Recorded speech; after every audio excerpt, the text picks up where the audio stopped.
Y ahora acá en No es lo que parece, en Radio Pop La Plata, la 96.7, ya la tenemos a Josefina Bolis, candidata a concejal por la lista de Fuerza Patria, candidata en cuarto lugar. Podríamos decir que ya es casi concejal. Hay que pasar las elecciones del domingo que viene, hay que contar los votos, pero por lo que están dando las encuestas, estaría entrando muy tranquila y quizás puede haber una sorpresa en La Plata respecto a los números de Fuerza Patria. Veremos.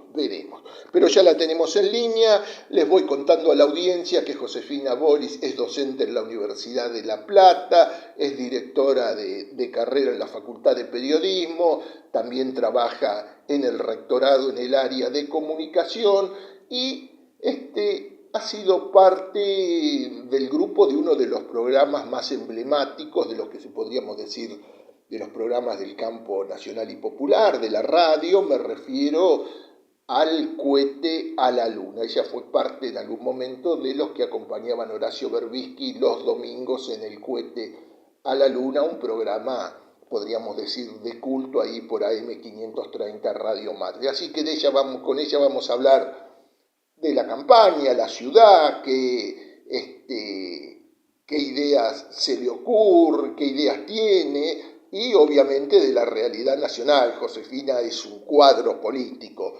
Josefina Bolis, muy buenas tardes, gracias por estar en contacto con la 96.7 de La Plata. ¿Cómo te va? ¿Cómo andás? Hola Carlos, ¿cómo andás? Bueno, muchísimas gracias a vos por la invitación, por la presentación y bueno, por esta oportunidad también para repasar y reflexionar un poco sobre este momento que estamos viviendo, que es realmente, paradigmático, ¿no? Histórico. Están pasando muchas cosas, buenas y malas, ¿no?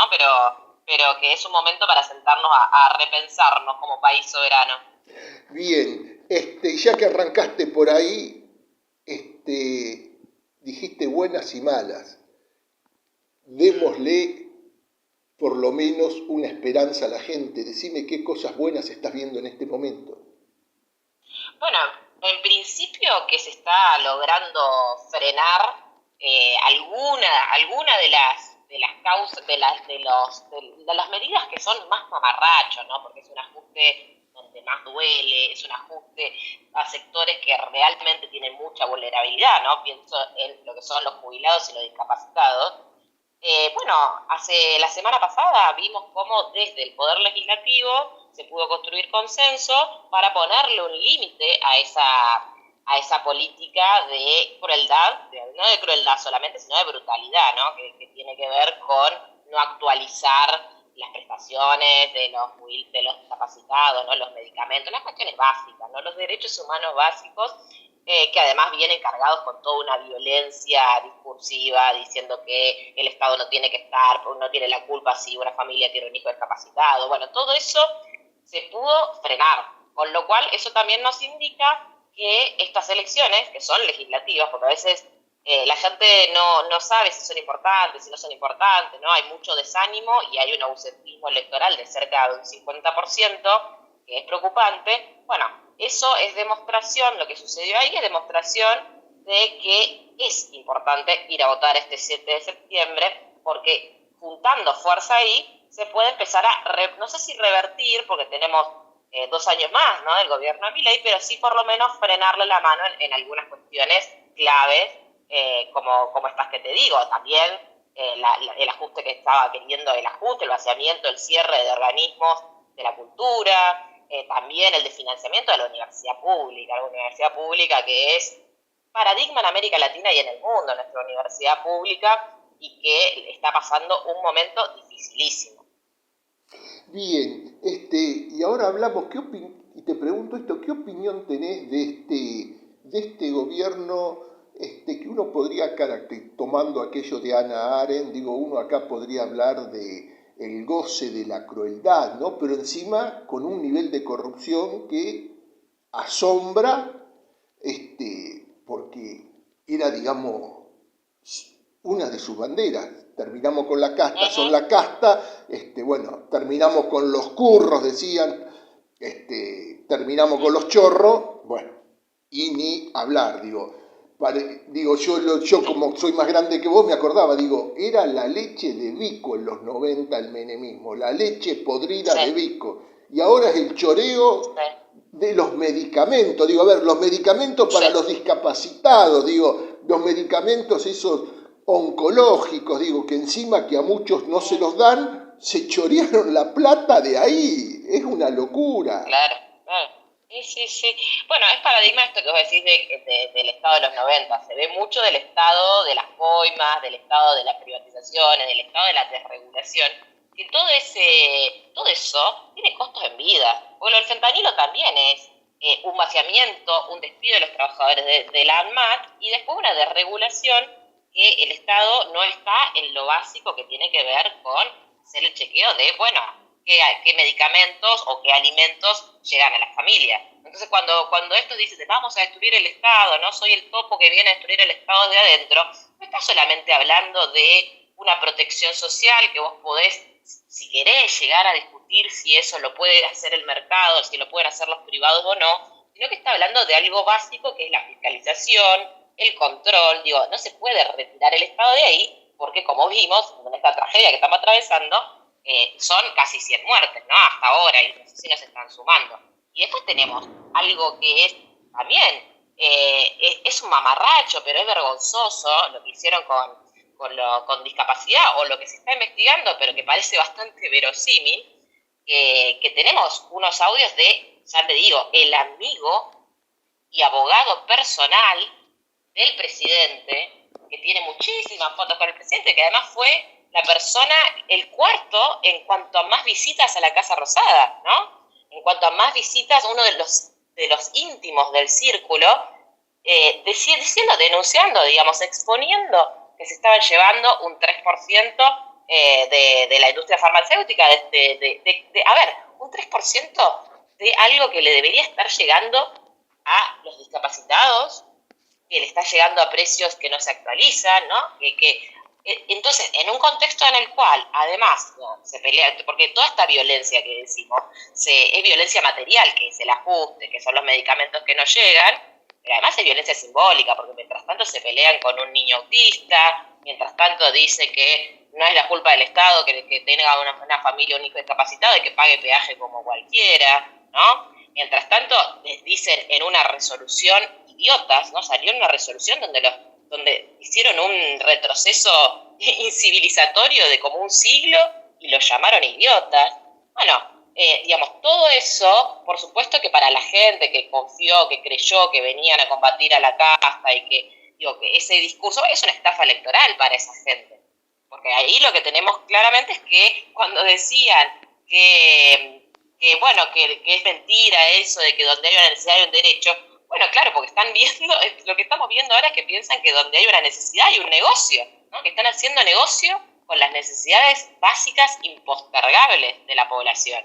Entonces eso es realmente se les cayó el relato, digamos. Yo creo que esta causa lo que tiene es que se les cayó ese relato en donde querían decir que el kirchnerismo era todo lo malo, que eran mandriles, que eran el virus Cuca y un montón de cosas, y bueno, resulta que se rodearon de lo peor de la casta, ¿no? Se rodearon de los Caputos, se rodearon de los Menem, se rodearon de Sturzenegger, digamos, los que ya vienen haciendo negocios con el Estado hace 20, 30 años. Sí, hablabas de violencia simbólica. Les cuento, que también es una militante con muchas convicciones por los derechos de la mujer. ¿Cómo te caen? Vos mismo lo decías, mandriles. Cuando este tipo habla de los mandriles, es porque, los mandriles tienen una característica muy especial en el lugar que le falta el pelaje, por eso los trata. ¿Qué pensamiento, qué opinión te surge de eso, de esa cosa que todo siempre tiene una connotación sexual, ¿no? De lo que dice, ¿cómo te cae eso como mujer, no? Mira, a mí me parece deshumanizante en general, que hay una estigmatización en torno a sus adversarios, tratándolos como exterminables, no solo trató a los homosexuales de pedófilos, Viene de las mujeres ni hablar, digamos. Y además una cuestión muy constante, ¿no? Porque se lo hizo a Lali, ¿no? A una artista, se lo hace a Julia Mengolini, una periodista, ¿no? No sé, no es una confrontación política nomás. Entonces, y además es un presidente que vive insultando, o sea, hace un año y medio vive insultando, utiliza el insulto como, no solamente como recurso político, sino que ahora, fíjense que en la campaña, ustedes lo verán, cuando recorren las calles de la ciudad de La Plata, están llenos de estos carteles de kirchnerismo nunca más, ¿no? Entonces hay una campaña por antagonismo, un poco porque no pueden decir cuáles son sus proyectos, ¿no? Porque antes hablaban de dolarizar y de quemar el Banco Central, que después al final no solo que no lo quemaron, sino que tomaron deuda del FMI para sanear las cuentas del Banco Central. Bueno, todos esos proyectos se les cayeron, evidentemente, y están decidiendo reforzar lo que ellos llaman la batalla cultural, que en realidad lo que es violencia estatal sobre minorías, violencia estatal sobre distintos sectores que son, digamos, discriminatorios, por supuesto, de todo este tipo de insultos, y que refuerzan la violencia en las calles, ¿no? Porque vos tenés la legitimidad, ¿no? La autorización que tiene la figura de un presidente animándose a plantear ciertas cuestiones. No sé si recordás que en un momento dijo que ellos eran éticamente y estéticamente superiores. Sí, sí. ¿No? Fíjate que hay algo muy nazi en decir que sos estéticamente superior. Bueno, este tipo de discursos se complementa también con una violencia que es material. Como si le pegás a los jubilados, porque digo, si hay tanta violencia en la calle, eso no es, digo, lo simbólico y lo material, las palabras y las acciones van siempre amañadas. Y sumale también, por último, que hay un odio misógino que se replica contra la presidenta del Partido Justicialista, o sea, el principal partido de la oposición, vicepresidenta y 2 veces presidenta de la Argentina, que todo el tiempo le están, diciendo que no baile en el balcón, que no sé qué, no sé, hay un montón de discursos que buscan ocultar su figura, su cuerpo, todo lo que ella significa, como lugar de representación de una gran parte de la población, ¿no? Como lugar de representación y de organización de mayorías. Entonces, todo eso tiene réplicas, por supuesto, ¿no? Es un ataque no solamente a ella, sino un ataque a todas las militancias peronistas y a las militancias feministas, a las mujeres sobre todo. Che, te pregunto esto, digo, ¿cómo está cuando con estas caminatas? Digo, bueno, les cuento esto a la audiencia también, que no es una candidata de estas que, ahora es candidata, sale a caminar. Tienen un muy lindo trabajo social desde la Facultad de Periodismo en las barriadas de La Plata, en esa La Plata profunda, digo, pero bueno, ¿cómo ves el humor social y cómo está el recibimiento a Fuerza Patria, ¿no? En este momento apático, de mucha bronca con la política, digo, porque esto es, digo, se ve en la gente, ¿no? Sí, primero te corrijo que no solamente milito en la facultad, sino que además milito en el barrio donde vivo, que es en la periferia, se cae del mapa de la ciudad de La Plata, ¿no? Que es el Parque Sicardi. Hace muchos años venimos, organizando estos barrios que crecieron muy rápido y sin planificación, en el medio de también el gobierno anterior en la ciudad de La Plata con privilegiando la especulación inmobiliaria y privilegiando negocios en zonas que son inundables, con muchos problemas en ese sentido, con muchos problemas también en el orden de los servicios públicos, ¿no? Que no acompañaron ese crecimiento porque La Plata se extendió de una forma desmesurada y sin planificación, entonces con problemas en el servicio eléctrico, problemas en el transporte público, todo eso hizo que esta comunidad del sur, Villa Elvira, Alto San Lorenzo, Arana, Sicardi, Garibaldi, Correa, esté muy organizada en cuanto a pedir por mayor igualdad entre centro y periferia, ¿no? Revertir un poco esa desigualdad. Por supuesto, también mucho de mi militancia y de mi gestión cotidiana tiene que ver con la universidad pública, que es una universidad que también está embrincada en ese territorio, porque barrio al que vayas de la ciudad de La Plata, que es inmensa, te vas a encontrar un proyecto de extensión, estudiantes que están haciendo sus prácticas, distintos dispositivos de salud con estudiantes de odontología, de medicina, de psicología, bueno, que van a llevar atención a la gente cuando a veces el municipio no llega, ¿no? Entonces la universidad, y además una universidad que tiene una impronta no solo extensionista, sino de producción social muy fuerte, ¿no? Porque está produciendo medicamentos, está vacunas, está produciendo alimentos, está produciendo soluciones habitacionales. Entonces, desde ese lugar, yo creo que son indisociables y son totalmente complementarias y que se potencian, ¿no? La universidad en la ciudad de La Plata, que es una ciudad universitaria y que es una de las capitales académicas y científicas más importantes de América Latina, está totalmente imbricada, o sea, pensando y proyectando cómo hacer que esta ciudad sea mejor, se ordene mejor y sea más justa. Bien, y te repregunto, ¿cómo está ese humor social en las barriadas? Sí, ¿Cómo lo están recibiendo? Me faltaba esa segunda parte, tenés razón. Mirá, el humor es, ya te digo, 50% no está yendo a votar, ¿no? Entonces, por lo menos pasó en otros territorios, con lo cual, por supuesto que hay una desilusión, decepción, enojo, bronca, todo eso se percibe. Y eso es innegable también porque hay un discurso que también está fomentado por el discurso liberal que les está diciendo que el Estado no sirve para nada, que lo público no funciona, que hay que privatizar todo, ¿no? Entonces todo ese discurso y además el discurso del sálvese quien pueda, de que en momentos de crisis lo que tiene que hacer es pisarle la cabeza al de al lado y salvarte solo. Entonces se genera toda una competencia, un resentimiento, porque además nos plantearon falsas antinomias. Vos pensás que una de las grandes discusiones con las transformaciones que hay en el mercado laboral, que cada vez es menor el porcentaje del empleo formal, ¿no?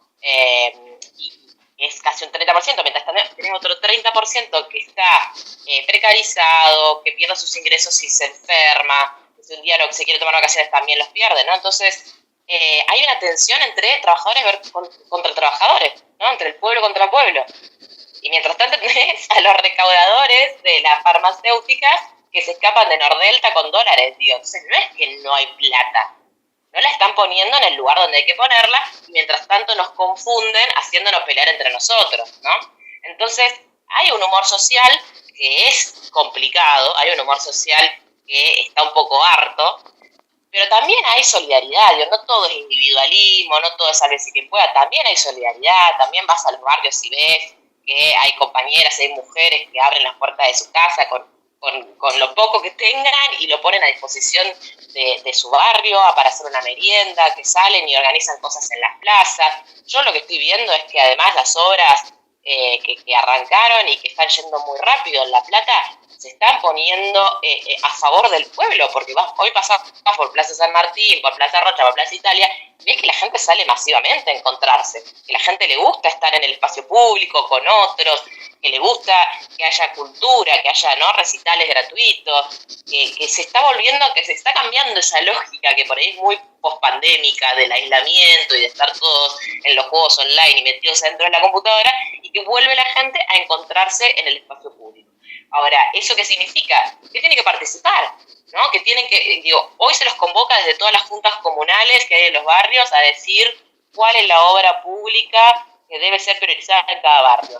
Y los clubes, las bibliotecas populares, las organizaciones sociales están yendo a participar de eso. Les importa que su ciudad esté mejor, que su provincia esté mejor, que su patria esté mejor, porque además son indisociables. O sea, no puedes tener una ciudad con derechos y más justa cuando tenés esta situación desde arriba, que son políticas nacionales que hacen que haya cada vez más desocupación, desindustrialización y, bueno, que básicamente los alimentos estén incomprables porque casi el 50% de las familias están teniendo que endeudar con tarjeta de crédito para comprar alimentos, ¿no? Estamos llegando a ese momento crítico. Pero mientras tanto hay que organizarse y hay que participar. Por eso yo digo, sí, hay una cuestión de desencanto, pero ese desencanto se revierte siendo parte de esa transformación.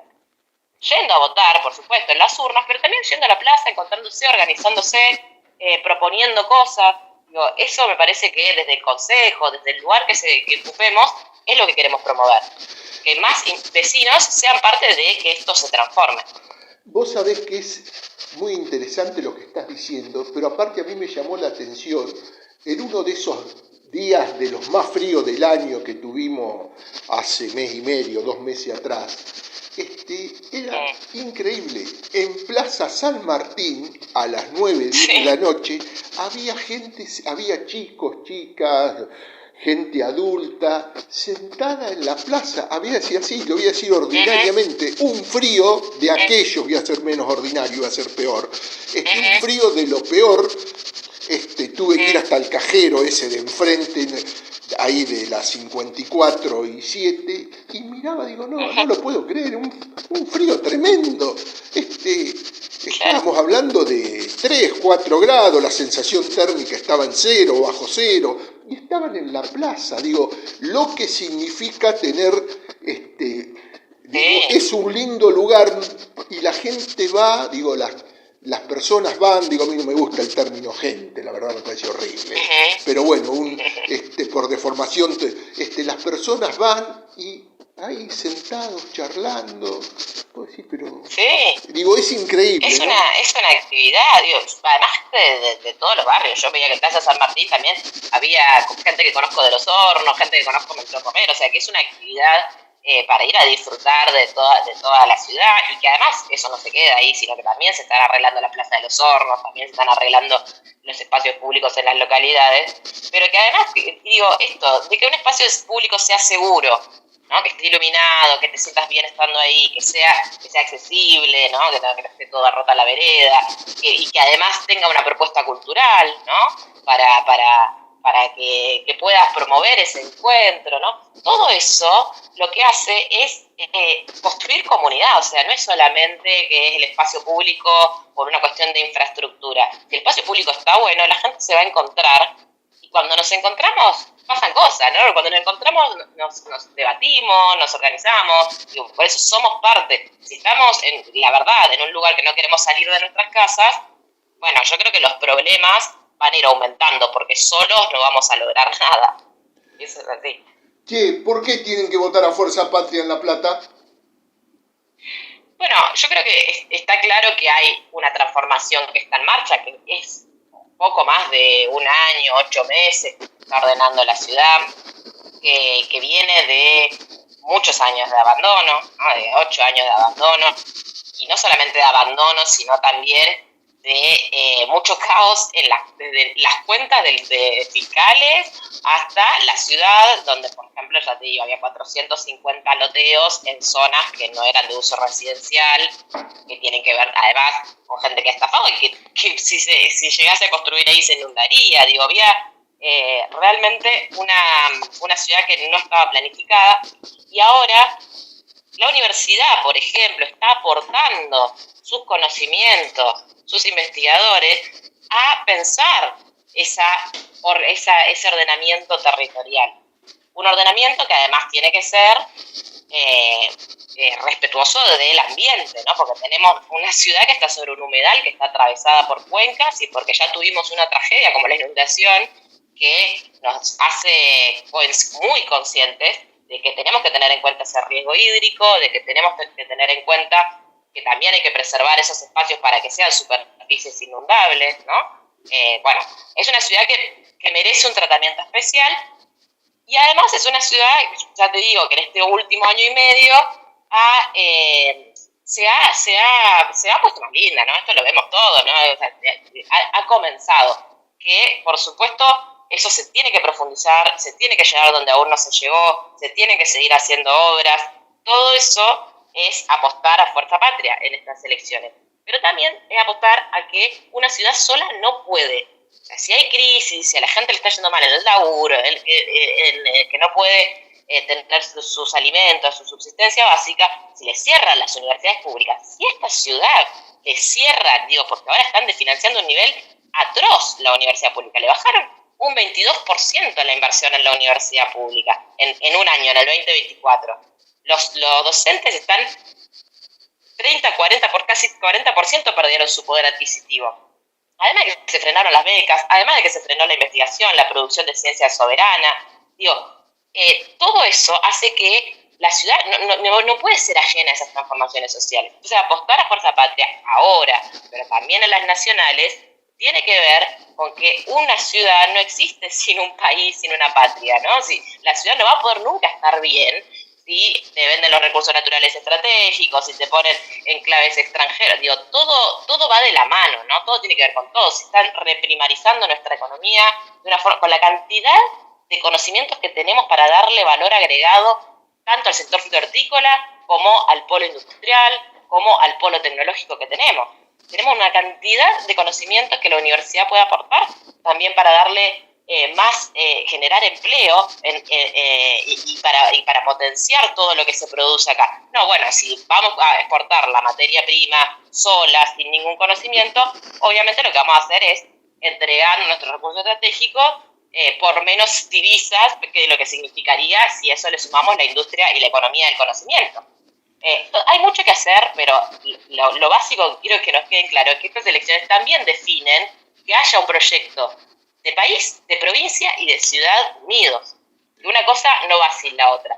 Y que además lo que vamos a elegir es poder elegir, ¿no? Porque nosotros vamos a construir democracia en un contexto en el cual la democracia está muy devaluada porque tenemos a la principal dirigente de la oposición proscripta, que es inocente, que la causa es un mamarracho y que además sabemos bien que la proscribieron porque la querían sacar de la cancha electoral. ¿Por qué? Porque la odia, pero sobre todo porque representa otro proyecto de país, que es un país justo, soberano, que cuida sus universidades públicas, que cuida a sus estudiantes, que le da beca a progresar y que no va a andar entregando, rifando y saqueando nuestros recursos. Ni a los jubilados, ni a los... Fíjate, lo que vemos hoy es paradigmático por esto, porque es una banda improvisada, o sea, no hay proyecto de país, es una banda improvisada que le saquea a los discapacitados, que le manotea el bolsillo a los discapacitados. Entonces, eso es lo que está en juego en esta elección. Josefina, sé que tenés que vas camino, que andás de recorrida, así que te voy despidiendo. Los minutos finales son todo tuyos, como siempre hago con todos los entrevistados, el mensaje que gustes dar. Bueno, nada, yo simplemente como empatizar con este desencanto, digo, porque está claro que hace muchos años es como que parece que no se le encuentra la vuelta, y que algunos hubo errores de gestión y que hubo errores políticos también. Lo que digo es que no es el camino destruir la política, no es el camino. Nos quieren hacer decir que los políticos son todos responsables, que son todos castes, y eso es mentira. No son los políticos todos iguales, y la única forma que tenemos los pueblos, digo la gente, pero los vecinos, como le querramos decir, la única forma que tenemos de transformar la realidad y de decir, che, esto está mal, juntemos fuerzas para darle otra dirección, es a través de la democracia y es a través de la política. Y que cuando te digan que no, que esto no es culpa, mentira, o sea, hay que politizar todo, o sea, no, porque hay una cosa que tiene el liberalismo, que es la desresponsabilización, ¿no? Como que la culpa es el otro. Siempre, bueno, esto es tu problema, que no te esforzaste demasiado, que no hiciste suficiente mérito. Bueno, es mentira. La situación es injusta. Y sobre una situación injusta no se puede tratar con igualdad, ¿no? Para revertir una situación injusta hay que empezar a equilibrar de otro modo. Entonces, hoy tenemos una situación injusta centro-periferia, en La Plata, tenemos una situación injusta porque el pibe que nace en El Peligro, que se tiene que tomar 2 horas de bondi para cursar en la universidad, por supuesto que no va a tener la misma posibilidad, la misma posición para progresar, para un empleo genuino y para... Entonces, lo que tenemos que hacer es tratar de hacer todo eso más justo y más equiparable. Pero eso lo tenemos que hacer con politización. Que no son los problemas individuales, no es tu culpa, sino que es político, que hay un proyecto de país que está impactando directamente en las vidas individuales y en la capacidad que tienen sobre todo los pibes de proyectar una vida. Hoy los pibes tienen incertidumbre. Hoy los pibes no saben si van a poder seguir alquilando el año que viene cuando están estudiando porque les cambian el precio, les cambian las condiciones, porque quizás estamos viviendo en incertidumbre. Y sin proyectos es muy difícil poder estar tranquilo, ¿no? Por eso hay angustia, por ese problema de salud mental, por la incertidumbre. Todo eso es político, no es individual, no te pasa solo a vos, es político. Entonces, creo que el llamado final es involucrémonos, confiemos en que también la política va a resolver las cosas que no le interesa resolver al mercado, que el mercado no tiene rédito en hacer esa obra pública en Melchor Romero. No le saca un rédito a eso al mercado, no lo va a hacer, que solo el Estado y que solo la política son las herramientas que tenemos para dar vuelta a la taba. Josefina Bolis, muchísimas gracias por tu tiempo. Lo mejor en esta última semana de recorrida, lo mejor el domingo próximo en el día de elecciones. Estamos próximamente, una vez que pase el turno electoral, nuevamente en contacto. Gracias por atendernos. Un gran abrazo. Gracias. Bueno, muchísimas gracias a vos, Carlos, y a toda la audiencia. Gracias. No, por favor, un gran abrazo. Gracias. Así pasaba Josefina Bolis, candidata en cuarto lugar a concejal en la lista de Fuerza Patria.